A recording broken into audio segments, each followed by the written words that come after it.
네, 그럼 오늘 시장 어떻게 보고 있는지 1시 30분 상황실에서 저희는 점검해 드릴게요. 하창환 본부장과 함께하겠습니다. 어서 오세요. 네, 안녕하십니까. 네, 안녕하세요. 오늘도 긴급 진단, 시장에서 우리를 배신시킨 종목들 대표적으로 한번 확인해 보도록 할게요. 첫 번째 종목은 삼성전자입니다. 앞서 이제 하창환 본부장님이랑 저랑 시장 이야기하니까 네. 본부장님이 그랬어요. 요즘 따라 화가 부쩍 많아지신다고. 맞습니다. 시장이 자꾸 저를 화나게 만드는데 네. 삼성전자, 대형주, 공매도 문제 없어라고 했지만 우리는 어제 확인을 했어요. 공매도 1위가 삼성전자로 그 잔고도 특히나 외국인의 강한 공매도가 나오는 걸 확인했기 때문에 그 말이 더 이상 안 들리거든요. 왜 이런 오명이 씌워진 걸까요? 일단은 삼성전자가 덩치가 크다 보니까 자연스럽게 뭘 하든지 간에 좀 규모가 크다라고 일단 이해를 해보시는 게 좀 마음적으로 편해지지 않을까라고 좀 말씀을 좀 드리겠고요. 네. 그다음에 이제 반도체 업황이 지금 조금은 흔들리고 있습니다. 이제 반도체 슈퍼사이클에 대한 얘기는 사실 이제 작년부터 계속 얘기가 나오기는 나왔었는데 최근에 이제 수요와 공급에 대한 이런 불확실성이 좀 나타나고 있는 그런 상황이고요. 그다음에 이제 메모리 반도체 또 가격이 또 하락을 하고 있는 것도 좀 영향이 있다라고 보시면 될 것 같습니다. 일단은 이제 생산에 대한 반도체 품귀 현상이 계속적으로 나타나고 있지만 지금 서버용이라든지 이런 쪽에 이제 언택트에서 컨택트로 또 넘어가기 때문에 수요가 좀 줄어들지 않을까라는 이런 불안감들이 좀 커지고 있거든요. 그러면은 자연스럽게 만약에 컨택트로 넘어가게 된다면은 작년만큼 수요가 많이 나오지 않을까라는 그런 생각을 하게 되고요. 그렇게 됐을 때 지금 공급적인 부분은 계속적으로 증설이라든지 확대를 하려고 하고 있고 또 이제 미국 쪽에서도 계속적으로 그런 요청이 오고 있다 보니까 이제 반도체 증설에 대한 부분이나 투자에 대한 부분들이 진행이 될 건데 만약에 수요가 이 상태에서 줄어들게 된다면 그러면 투자비는 들어가는데 회수를 좀 빠르게 할 수 있을까? 이런 물음표가 지금 생기고 있다라고 보시면 될 것 같습니다. 그리고 이제 반도체 또 업종을 보시는 분들이 물론 한번 대세적인 시세가 나오기는 나왔지만 슈퍼사이클이 자꾸 온다 하는데 계속적으로 안 오니까 좀 지친 부분들도 좀 없지 않아 있겠다라고 보실 수가 있겠고요. 또 바닥권에서 또 워낙 올라왔었던 그런 상황이다 보니까 사실 최근에 들어오신 분들이야 조금은 이제 주가에 이제 물려 계시겠지만 바닥권에서 사실 잡으신 분들은 여전히 좀 수익권이거든요. 근데 이런 상황에서 시장 자체가 조금은 흔들리고 있고 불확실성적인 그런 얘기들 금리 인상이라든지 테이퍼링이라든지 이런 대외적인 변수들이 계속적으로 많이 발생을 하고 있다 보니까 이런 부분에서 조금 영향이 있다라고 보실 필요가 있고요. 또 외국인의 또 수급적인 부분이 좀 크게 좀 작용을 하고 있지 않나라고 보고 있습니다. 아무래도 글로벌 증시가 조금 흔들리게 됐을 때는 자연스럽게 외국인의 매도 물량이 좀 쏟아지게 되는 부분이 있고요. 네. 또 이제 투자자별 수급 동향을 좀 보시면 최근에 외국인이 정말 많이 팔았거든요. 그러다 보니까 그런 영향들도 조금 있지 않았나라고 말씀을 좀 드려보도록 하겠습니다. 삼성전자를 단기로 보고 들어오신 분들은 없을 거예요. 압니다. 그렇죠. 한 달, 두 달의 수익을 내겠다라고 들어오신 건 아니고 길게 보려고 하지만 최근에 코스피가 신고가를 기록했음에도 삼성전자는 그 상승장을 누리지 못했고 여기에 하락장만 지금 계속 타격을 받고 있는 상황이니까 지치거든요.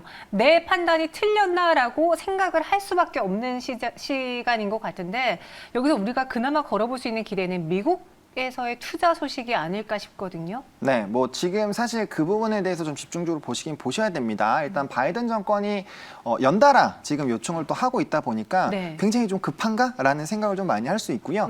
또 이제 민간 투자를 굉장히 끌어내려고 하고 있다 보니까 네. 그런 관련된 부분에서 이제 민간 투자도 당연히 나올 것이고 그럼 정부에서 당연히 또 지원이 나올 수가 있기 때문에 그런 움직임들로 본다면은 당연히 좀 가능성은 좀 높아질 수 있겠다라고 보실 필요가 있고요. 그다음에 이제 공급 부족에 대한 그런 얘기들도 있지만 결과적으로는 패권 전쟁으로까지 이어질 수밖에 없는 부분이거든요. 그래서 미국 쪽에서 중국 쪽을 좀 제한하기 위한 그런 부분으로서도 사실 활용도가 있을 수가 있기 때문에 이 부분들이 좀 진행된다라고 했을 때는 또 반도체 업황에는 좀 긍정적인 이슈가 또 되지 않을까라고 보고 있는 그런 상황입니다.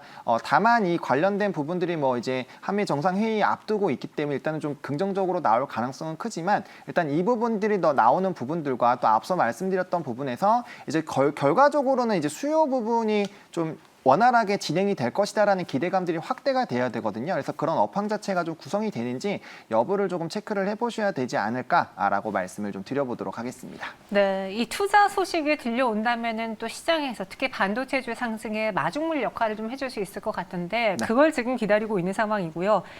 지금 삼성전자의 주가는 7만 원대예요. 어제 8만 원에서 막 공방을 벌이다가 결국 오늘 추가 하락이 나오면서 7만 8천 원까지 물러났는데 그런 이야기가 있어요. 7만 원 이 가격대에 갇히면은 몇 년을 고생한다라는 이야기가 있는데 물론 그게 정답은 절대 아닐 거라고 생각하지만 네. 심리적으로 불안해하실 것 같거든요. 여기서는 어떻게 전략을 세워봐야 될까요? 사실 삼성전자는 모아가는 전략으로 대응을 하시는 게 맞지 않을까라고 생각을 하고요. 네. 저는 뭐 삼성전자 같은 경우 물론 주가의 하방을 조금 잡아보자면 1차적으로는 7만 4천 원 라인대까지는 일단 하방을 열어두셔야 될 것 같다라는 생각이 좀 듭니다. 일단은 중요한 중장기 이평선들이 좀 눌린 그런 상황이고 지금 매물대 하단 근처까지 와 있는 그런 상황인데 만약 이 부분이 좀 눌리게 된다면 그 전 박스권 라인까지 좀 갈 수가 있기 때문에 그 가격 라인이 7만 4천 원대입니다. 그렇기 때문에 뭐 여기 가격대부터 뭐 보셔도 상관이 없고요. 사실 뭐 지금 7만 원대에 들어와 있으면 좀 무난하게 모아가는 전략으로 좀 대응이 가능하지 않을까라고 보고 있는 그런 상황입니다. 다만 지금 업황이라든지 이런 전반적인 흐름들이 바뀌는 데는 조금 시간이 필요하다 보니까 너무 급하게 이제 목돈을 집어 넣으시기보다는 굉장히 나눠가지고 조금씩 모아가시는 그런 전략으로 보시는 게 맞지 않을까라고 보고 있는 그런 상황이고요. 저도 개인적으로 반도체 빅사이클이 온다라고 좀 생각을 하고 있습니다. 이제 DDR5라든지 뭐 물론 언택트에서 컨택트로 바뀌고 있는 그런 흐름들이 나타나고는 있지만 여전히 뭐 데이터 센터라든지 뭐 위성이라든지 전기차라든지 반도체가 더 많이 들어갈 수 있는 고부가 산업들이 굉장히 성장을 하고 있다 보니까 그와 관련된 흐름들은 분명히 긍정적으로 나올 것이라고 생각을 합니다. 그렇기 때문에 그와 관련된 이슈들이 나중에 추후에 나오겠지만 사실 물량을 모을 수 있는 기회는 그렇게 많이 오지는 않거든요. 그렇기 때문에 좀 어느 정도 기회가 왔을 때 분할로 조금씩 접근을 해보시면 또 좋을 것 같고요. 또 만약에 이번에 좀 물량을 모을 수 있는 기회가 오더라도 바로 전부 다 하지 않으시고 항상 여유 자금을 좀 마련을 해놓고 좀 대응을 하시는 게 맞지 않을까라고 말씀을 좀 드려보도록 하겠습니다. 네, 삼성전자 외국인 투자자들의 매도가 정말 폭풍으로 나오고 있습니다. 이게 오늘에 매도한 건데요. 이제 9시 21분에 나왔을 때는 외국인이 매수를 했습니다. 그런데 잠시 후부터 매도로 전환이 됐고 현재 1시 17분 기준으로는 8초 2,500 100만 단위네요. 제가 다시 한번 세볼게요. 그러니까 외국인 투자자들의 매도가 계속 나와주면서 지금 물량이 커지고 있는 상황입니다. 이렇게 공매도 타겟이 된 대형주들 그러면 어떻게 버티는 게 좋을까요? 사실 이제 대형주 같은 경우는 공매도의 타깃이 이제 되는 부분들은 어쩔 수가 없습니다. 그래서 일단 대차 잔고가 계속적으로 늘어나는지 이런 여부들을 체크를 해보실 필요가 좀 있다라고 말씀을 드리겠고요. 네. 기본적으로 그 이제 공매도의 타깃이 돼서 만약에 주가가 뭐 억지로 좀 끌어내리는 그런 상황들이 나타난다라고 했을 때는 일단 첫 번째로 그 산업이 지속적으로 성장을 할 수 있는 산업인지를 일단 체크를 해보시고요. 그리고 그 안에서 실적적인 부분이나 기업의 성장세가 유지가 되고 있다라고 한다면 공매도로 주가가 떨어질 때는 스트레스를 받으시기보다는 오히려 추가적으로 이제 물량을 모으시는 전략으로 대응을 하시는 게 맞지 않을까라고 생각을 합니다. 왜냐하면 이제 공매도로 주가를 이제 하락을 시키더라도 이거 영원히 떨어뜨릴 수는 없거든요. 그리고 일정 라인이 들어왔을 때 결국에는 기업 가치가 계속적으로 유지가 되고 있는 상태에서 주가가 계속 빠지는 거는 저평가적으로 볼 수 있기 때문에 그런 쪽을 좀 관심 있게 보실 필요가 있겠고요. 일단은 타깃이 되는 타깃이 된다라고 얘기가 나오는 섹터들이 뭐 아무래도 좀 주가가 많이 높아져 있는 부분들이 있는데 그런 부분에서 좀 부담을 느끼시는 분들은 뭐 거의 다 수익권이실 거라고 생각을 하고 있기 때문에 뭐 물량을 조금 축소하셨다가 뭐 현금 비중을 좀 늘린 상태에서 밀라인에서 다시 다른 계좌에 담으시는 그런 부분으로 대응을 하시는 뭐 여러 가지 방법들이 있다 보니까 그 부분에 이제 개인 선호에 맞게끔 좀 대응을 해보시는 게 맞지 않을까라고 말씀을 좀 드려보도록 하겠습니다. 네, 알겠습니다. 삼성전자 이야기해봤고요. 사실 이 종목뿐만 아니라 개인 투자자들이 물려있는 종목이 많아요. 그래서 대표적으로 이번에는 카카오를 체크해 보도록 하겠습니다. 성장주의 무덤인가요? 라고 제가 한번 꼽아봤는데 요즘은 또 이제 성장주 시대는 끝이 났다라는 이야기가 계속 들려오더라고요. 네이버, 카카오, 우리나라 증시 안에서 가장 대표적인 종목이잖아요.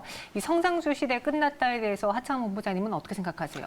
저는 아니다. 아니다. 네, 아니다라고 그냥 명확하게. 눈을 크게 뜨시고 네, 아니다. 네. 제가 원래 평소에 눈이 좀 작은데 눈까지 크게 뜨면서 좀 말씀을 드리겠습니다. 뭐 네. 지금 당장은 사실 이제 경기 민감주들 쪽으로 수급이 많이 좀 넘어가 있는 상황이에요. 그러다 보니까 상대적으로 좀 소외가 될 수 있고요. 네. 뭐 카카오 같은 경우도 액면 분할을 또 진행을 했습니다. 그리고 뭐 보통 액면 분할했었던 그런 기업들의 추이를 좀 보시면 뭐 3개월에서 6개월 정도는 좀 조정이 나오는 경우가 굉장히 많습니다. 물론 카카오 같은 경우는 굉장히 뭐 IPO라든지 뭐 기업의 이런 모멘텀들이 굉장히 많다 보니까 자연스럽게 기대는 되고 있지만 그럼에도 불구하고 이제 액면 분할이 됐었던 그런 사전에 있었던 그런 기업들을 봤을 때는 좀 조정들이 나올 수가 있기 때문에 좀 넓은 관점으로 좀 보실 필요는 좀 있지 않을까라고 말씀을 좀 드리도록 하겠고요.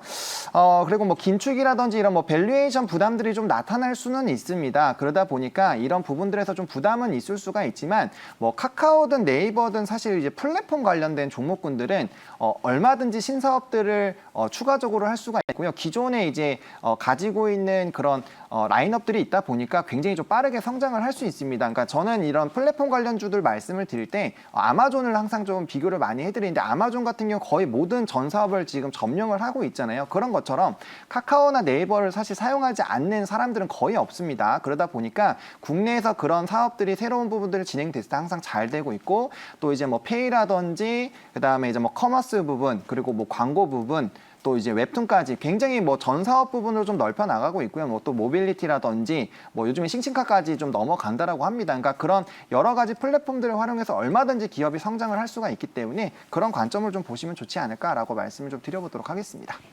네이버와 카카오는 성장에 대한 개념도 있지만 언택트주 수혜까지 받으면서 작년 정말 많이 올랐잖아요. 그래서 네. 어떤 분들이 이러더라고요. 주가는 미리 선반영해서 이 네이버와 카카오의 성장 모멘텀은 주가에 지금 다 고스란히 녹아있다. 다시 말해서 다 땡겼었다. 그래서 지금부터는 힘들 거다라고 이야기해 주신 분도 계시던데요.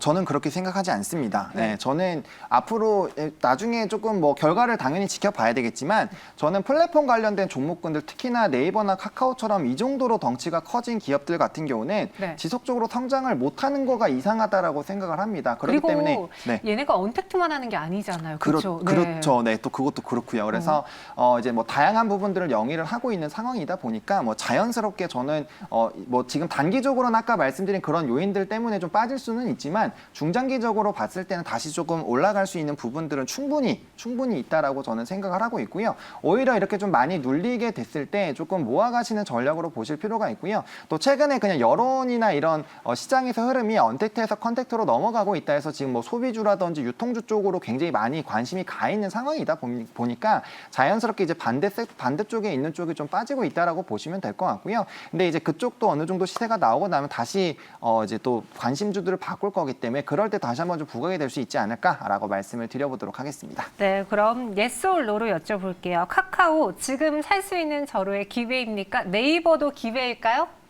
일단은 예스기는 한데요. 조금 더 이제 주가가 더 눌릴 수가 있거든요. 그렇기 때문에 가격 밴드는 제가 이제 방송이다 보니까 조금 타이트하게 잡아드리긴 했는데 조금 더 넓게 보셔가지고 아래 박스권 라인에서 사실 모아가시는 전략이 가장 안정적이지 않을까라고 생각을 합니다. 그래서 일단은 뭐 61선 기준으로 조금 보셔가지고 아래 박스권까지 해가지고 98,000원부터 105,000원까지 매수 밴드를 좀 잡아드렸고요. 그다음에 목표가는 일단은 뭐 전고점은 당연히 돌파한다라고 저는 생각을 하고 있습니다. 그래서 목표가는 일단은 1차적으로 16만 원 좀 제시를 드리도록 하겠고요. 만약에 우상향 한다라고 했을 때는 21선 크게 이탈하지 않으면 그냥 계속 끌고 가시면 될 것 같고요.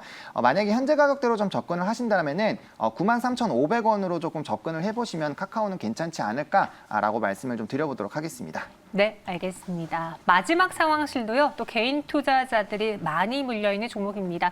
삼성 SDI를 또 준비해봤어요. K배터리의 배신이라고 K배터리의 운명이 갑자기 이렇게 바뀔 줄 몰랐거든요. 왜 전기차 수요는 늘어나는데 LG화학을 필두로 삼성 SDI, SK이노베이션 주가는 하락하는 걸까요? 뭐 일단은 완성체 업체들이 이제 배터리 내재화에 조금 접근을 하는 것 자체가 좀 부담으로 작용을 하고 있는 것 같습니다. 그게 큰 트리거였어요. 네, 근데 네. 저는 개인적으로 이게 단기적으로는 물론 영향을 줄 수가 있는데 과연 그 완성체 업체들이 전부 다 지금 이 배터리 기업 기업들의 그 캐파를 다 감당을 할 수 있을까라는 그런 질문을 한번 해봤을 땐 저는 아니다라는 답변이 나오지 않을까라고 생각을 하거든요.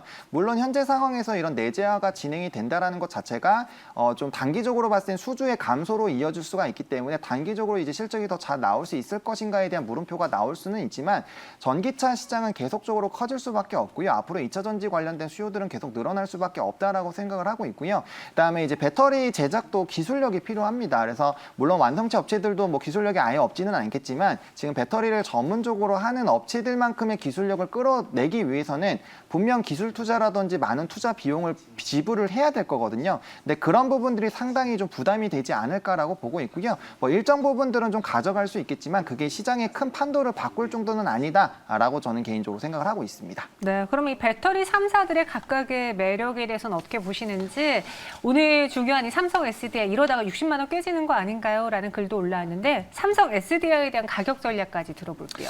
일단은 뭐 LG화학도 그렇고 뭐 이제 이노베이션도 그렇고 SDI도 그렇고 전반적으로는 지금 업황 자체가 좋았기 때문에 그에 따른 좀 기대감이 있다라고 보실 필요가 있고요. 뭐 LG화학 같은 경우는 뭐 이제 수익률 개선, 원가 절감이라든지 이런 부분들이 좀 특화로 많이 나왔다라고 보실 수가 있겠고, 그다음에 이제 뭐 자동차라든지 원통형 전지 매출이 좀 성장이 기대가 되고 있다라는 점을 좀 보시면 될 것 같고요.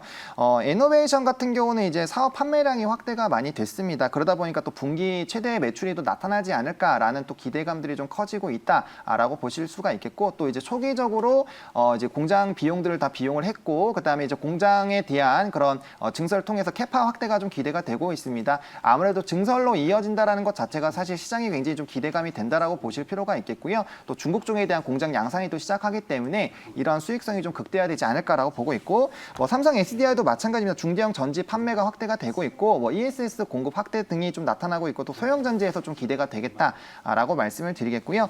가격 전략 좀 빠르게 말씀을 드리면 이제 이 삼성 SDI도 역시나 그 밑박스권까지는 좀 보셔야 될 것 같습니다. 중요한 이평선들이 다 이탈이 됐기 때문에 49만 2천 원에서 54만 원까지 좀 분할로 접근을 해보시면 좋을 것 같고요. 목표가는 다시 이런 업황이 좋아진다라고 했을 때 충분히 전 라인까지 갈 수 있다고 해서 80만 원, 손절 라인은 43만 원으로 좀 제시를 드려보도록 하겠습니다. 네, 삼성 SDI까지 전해드렸습니다. 여러분들이 또 대표적으로 갖고 있는 국내 기업들이잖아요. 한번 투자 전략 잘 참고해 보시기 바랄게요. 하창한 본부장과 함께했고요. 여기서 인사드리겠습니다. 고맙습니다. 네, 감사합니다.